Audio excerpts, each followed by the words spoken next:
Hey Bible readers, I'm Tara Lee Cobble, and I'm your host for the Bible Recap.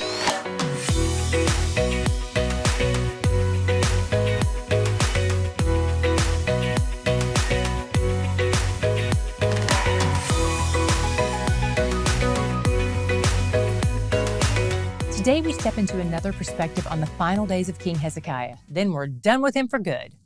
I'm bummed his story had to end like it did. I had such high hopes for him. Yesterday we read about how God extended his life an extra 15 years, but he wasted that blessing. Those personal details aren't included in this version of the story because, as we've talked about before, Chronicles is concerned more with the high-level details, not the behind-the-scenes information. In the chapters immediately before today's reading, there are lots of stories of Hezekiah's faithfulness. Then, chapter 32 opens with an attack from an enemy nation, Assyria. Just a reminder that we've read this before, so if it felt familiar to you, good. That means you're retaining things.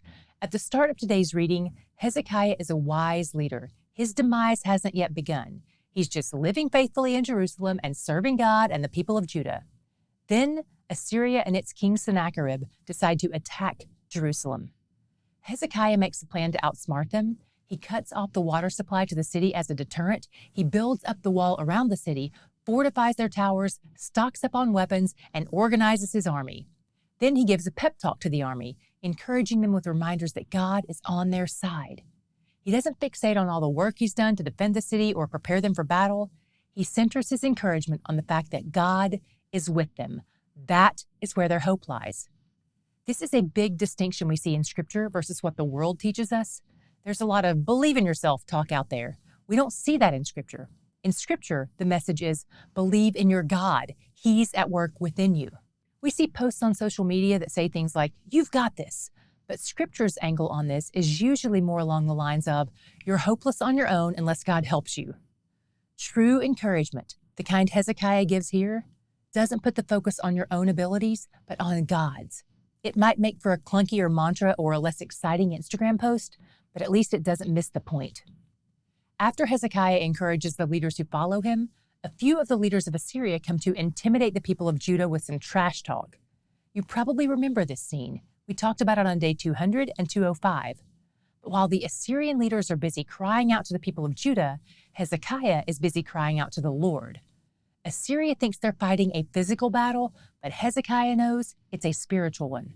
And God sends his answer in the spiritual realm as well. He sends an angel, which Isaiah 37:26 tells us is the angel of the Lord, to fight the battle on behalf of Judah.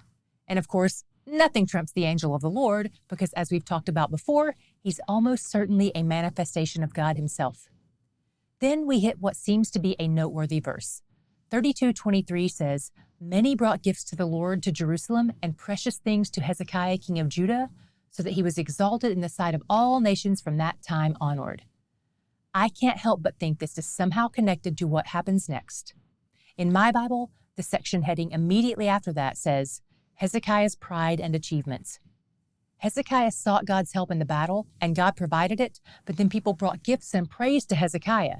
Yes, they brought gifts to the Lord too, but Hezekiah is the one who was exalted in the sight of all the nations.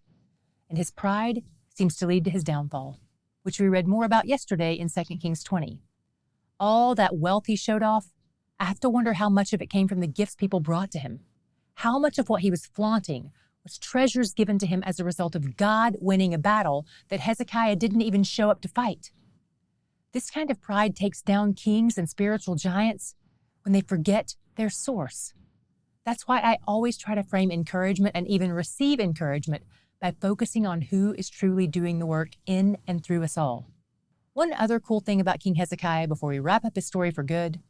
Not long ago, archaeologists discovered his ancient clay seal, the kind used for signing royal documents. It was found near the Temple Mount in Jerusalem, so we have tangible proof of his reign. Chapter 33 tells us about the reign of his son Manasseh after his death. He was a terrible king, which is often a given when you start ruling at the age of 12. But he wasn't just bad, he was evil. As a reminder, he reversed some of the best work of his father, undoing the good parts of his legacy. He burned his sons as an offering, sought help from mediums and fortune tellers, and set up an idol in the temple. And this is where my God shot came from today. In verses 10 through 11, God speaks to Manasseh and the people, but they don't listen at first. So God brings some drastic measures to get his attention because God's desire is to bless him. And it turns out that he actually ended up having the reverse story of his dad Hezekiah. Hezekiah started out strong, but lost his way. Manasseh started out evil, but repented. And the turning point of both of their stories was the direction of their eyes. Hezekiah turned his eyes inward. We call this navel-gazing. He grew prideful and wandered from God. Manasseh turned his eyes upward and humbled himself, and God redeemed his story.